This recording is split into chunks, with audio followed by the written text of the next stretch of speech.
नमस्कार साथियों।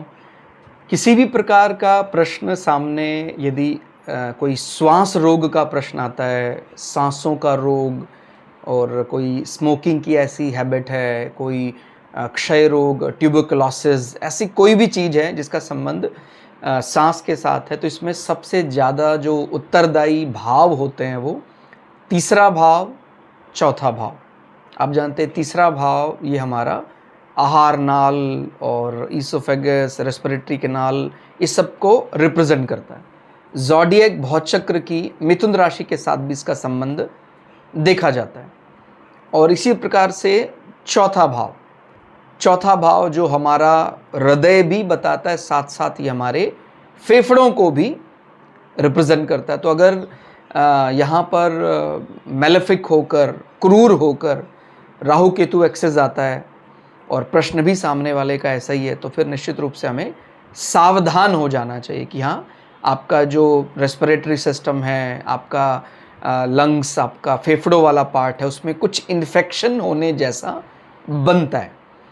और तीसरे और चौथे भाव के स्वामी कैसी स्थिति में है, भौचक्र का तीसरा भाव, क्योंकि मिथुन राशि में इसका स्वामी बुध आता है और भौचक्र का चौथा भाव उसका स्वामी चंद्रमा आता है।